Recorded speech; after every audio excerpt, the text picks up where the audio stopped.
নমস্কাৰ সকলোকে স্বাগতম জনাই ষ্টুডিঅ'ত মই উদ্দীপ্ত নিয়োগ আৰু আজি আহিছো এক অন্য প্ৰতিবেদন লৈ প্ৰতিবেদনটো আৰম্ভ কৰাৰ পূৰ্বে চাওক এই ভিডিঅ'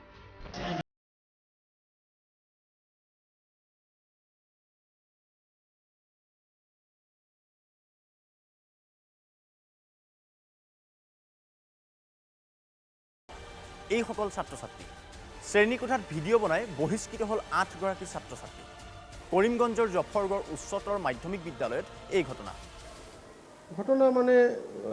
কয়েকজন 12-এর ছাত্রছাত্রী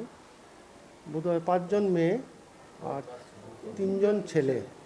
একটা ভিডিও করেছে এবং ভিডিওটা পরে দেখি এটা ভাইরাল হয়ে গেছে ভিডিওটা এবং অ্যাকর্ডিংলি পরের দিন দ্যাট ইজ এটা বোধহয় মঙ্গলবারই ভিডিওটা করে মঙ্গলবার দ্যাট ইজ কত তারিখ হবে এটা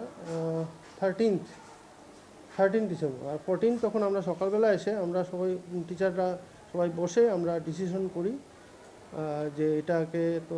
এরকম হতে দেওয়া যায় না এটা নিয়ম বহির্ভূত কাজ স্কুলের ইয়েতে তো তাই আমরা এটাকে ওই যে 7জন 12-এর ছাত্র আর একজন 9-এর যে ছাত্র সবাইকে আমরা সাসপেন্ড করি 5 গৰাকী ছাত্ৰী আৰু 3জন ছাত্ৰক বহিষ্কাৰ কৰিলে বিদ্যালয় কৰ্তৃপক্ষই কেৱল পৰীক্ষাতহে বহিব পাৰিব বহিষ্কৃত পৰীক্ষাৰ্থী কেইজন ওরা জাস্ট প্রিবোর্ড এক্সাম আর ফাইনাল এক্সামের সময় এসে বসবে ক্লাস 9-এর মেয়েটাকে আমরা গার্জিয়ানকে ডাকিয়েছিলাম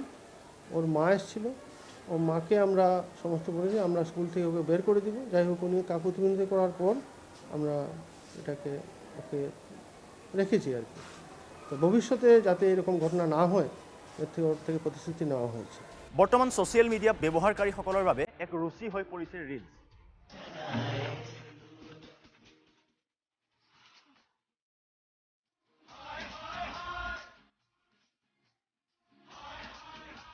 ৰিলছ বনোৱাৰ বাবে শিক্ষাৰ্থীকেইগৰাকীক বিদ্যালয়ৰ পৰা বহিষ্কাৰ কৰা বিষয়টো কিমান গ্ৰহণযোগ্য যিহেতু বৰ্তমান দেখা গৈছে একাংশ চৰকাৰী কৰ্মচাৰীয়ে কৰ্তব্যৰত অৱস্থাত ৰিলছ বনাই ছ'চিয়েল মিডিয়াত আপলোড কৰে